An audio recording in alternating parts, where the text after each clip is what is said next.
This video will dive into using group-based policy with Cisco ACI and OpenStack. Group-based policy provides a native intent-driven interface directly in the OpenStack environment. In this example, we have two compute nodes running on OpenStack Liberty, and we'll be using this environment to demonstrate the capabilities of group-based policy. Let's start by opening up the Policy tab within Horizon and begin creating a simple policy between two groups, a set of web servers and a set of database servers. In this example, we'll set up rule sets that allow traffic to flow between these groups, as well as provide external connectivity and NAT for our web servers. So let's start creating an application policy. The first step is to create a policy action. In this case, we'll be creating an allow action. We give it the simple name allow. So you can see there's other kinds of actions, such as redirecting traffic to service chains, which we could also do. The next step is to create policy classifiers. Policy classifiers are used to describe specific kinds of traffic that might flow between different groups.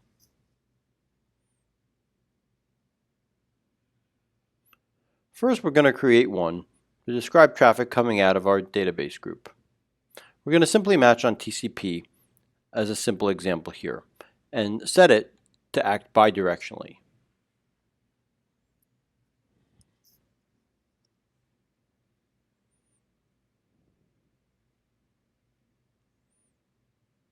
We're also going to set a more generic TCP rule we can use in other parts of the environment.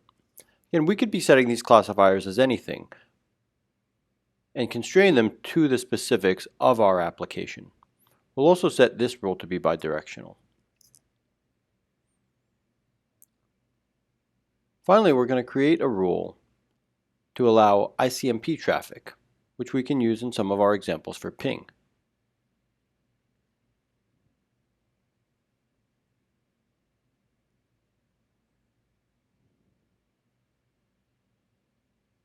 Now that we have our classifiers defined, we can actually start encapsulating them in policy rules. Policy rules are essentially a set of traffic classifiers matched to actions. In this case, our action will be the allow action that we already created. We'll set this up for the database classifier that we created.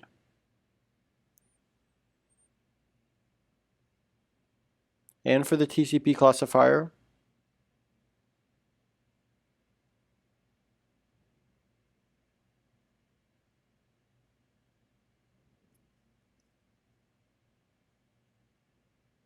And finally for the ICMP classifier as well.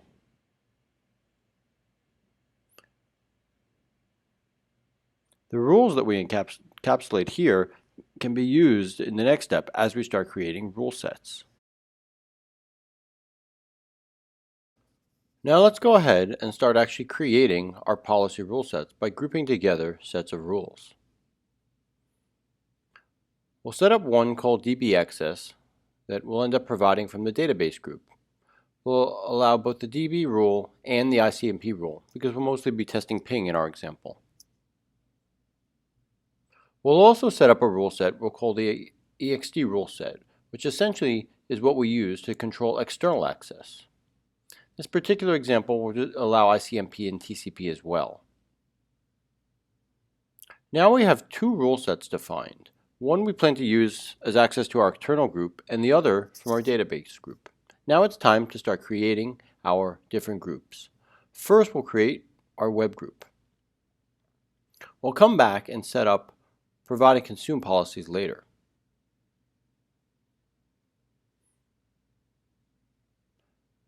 Next, we'll be setting up our database group.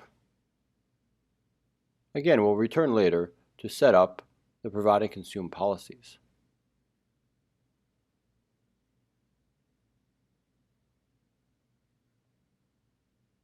Next, let's look at the network and services policies. Most important here is setting up external connectivity.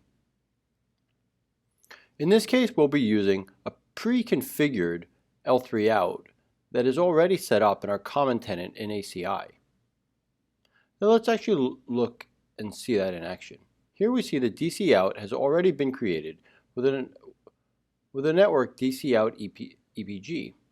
These have been configured in our Neutron configuration files, and we'll be referencing them here as we create the external connectivity.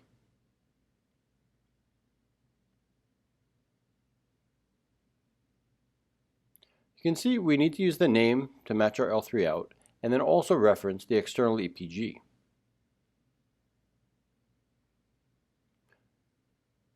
The next step will be setting up a NAT pool. The NAT pool is a way of automating assigning things like floating IPs to some of our groups, and it's run using the services framework of group-based policy. In this case, we'll give a friendly name to the NAT pool, and also an IP range that we can use for NAT. We'll also need to specify the external segment that we previously created.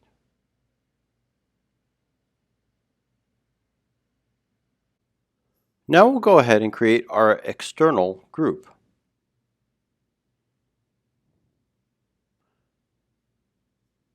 To find the name we need to use, we'll actually look in the APIC, and we'll see that we have the network DC out EPG. We have to use this name and reference it from group-based policy since we're using a pre-existing configuration from L3 out. We'll set this group to provide the ext rule set that we created previously. We also need to reference the DC out external connectivity that we previously configured. That's all that's required to create our external group inside group-based policy.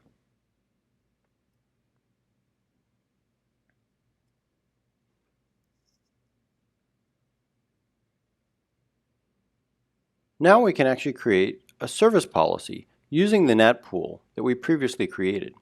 The service policy allows us to automatically assign floating IPs to our virtual machines as they start up. We'll be using this with our web servers.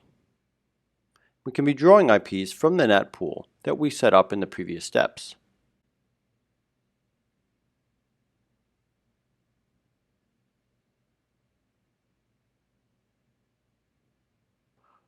Finally, we'll look at the L3 policy.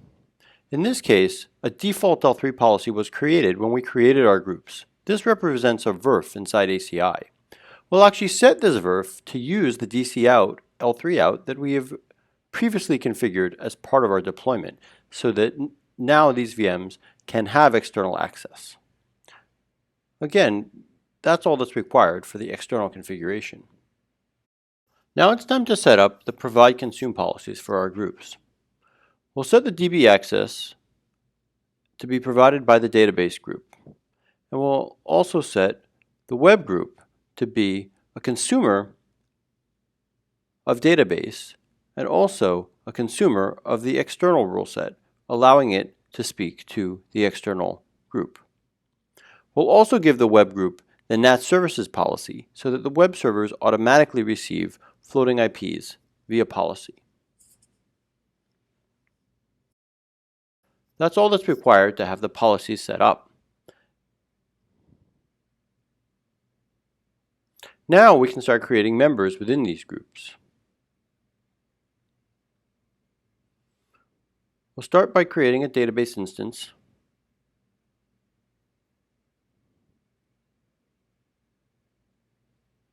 We'll use a simple image for this example.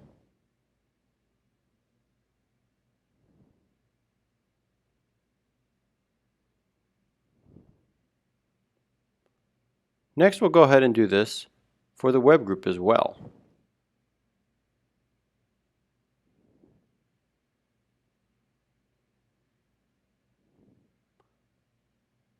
Again, we'll specify instance names, an instance count, and an image to use for booting.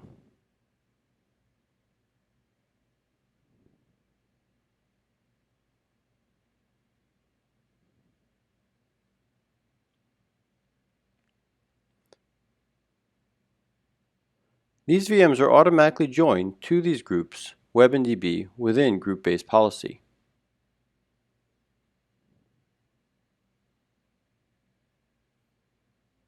We can actually go ahead and look at them, and we'll see that they've all booted. The web VMs have been automatically assigned floating IPs as per their NAT policy specifies.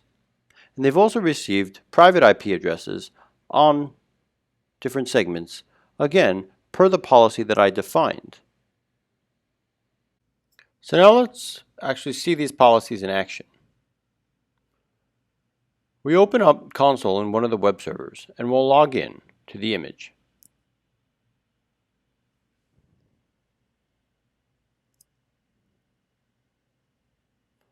Let's start by showing that we can ping and have external connectivity using our external policy and L3 out.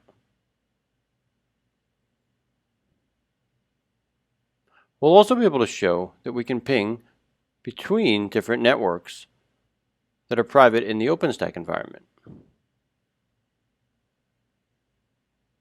In this case, we're pinging over to the database servers. We can see that that works as well. And routing is performed by our ACI fabric.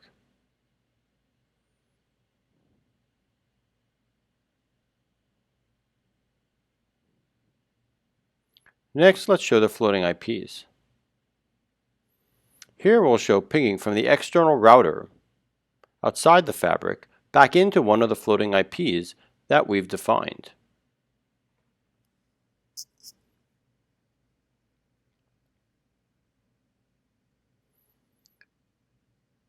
Since we allowed not just ICMP but also TCP, we can actually SSH directly into these VMs that we've created as well.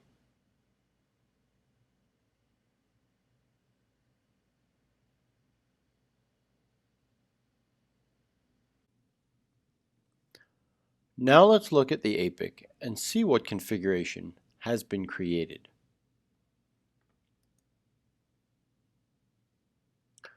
We open the tenant that was created as a result of the configuration we did in group-based policy. In this case, it's appended with the system ID, my OpenStack, and the OpenStack project admin. If we look inside the different components of APIC, we can see the policies have been pushed directly. Looking at the application policy, we'll see EPGs have been created for both web and database.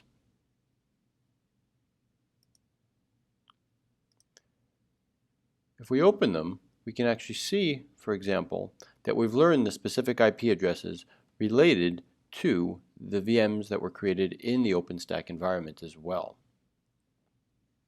Additionally, we can see an EPG is created for NAT. This is actually used as part of our Opflix infrastructure to perform both our floating IP NAT functions and the SNAT functions. The other EPGs you'll see here are for shadow EPGs created against, created one per bridge domain. This is used for different shared services required by the OpenStack environment.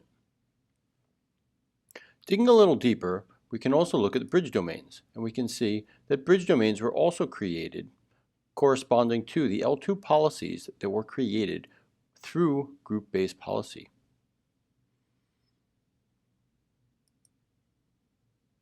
Looking at the VRFs, we can see that in this case we're using the default VRF. This was created by the L3 policy through the group-based policy interface. In the case of group-based policy, this VRF was created implicitly to accelerate and simplify our deployment.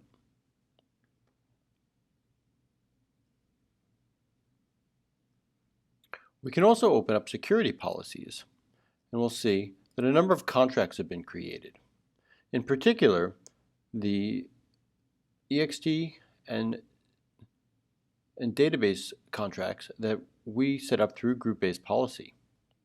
In addition, we can see that there are different policies created for shared services. These are required again by the OpenStack environment.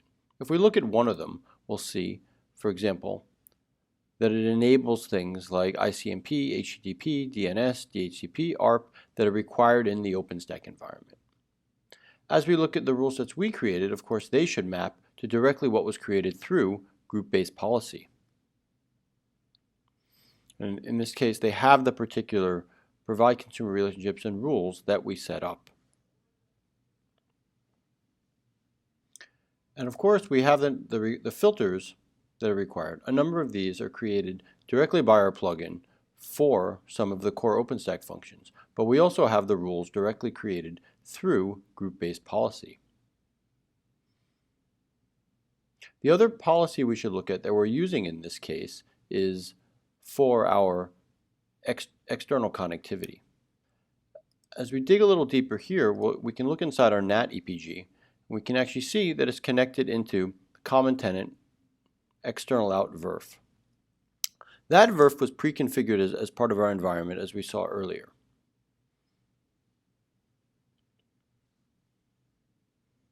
Hopefully this gives you a good picture of how group-based policies can be automatically configured through OpenStack, pushed into APIC to create a dynamic, intent-driven infrastructure experience.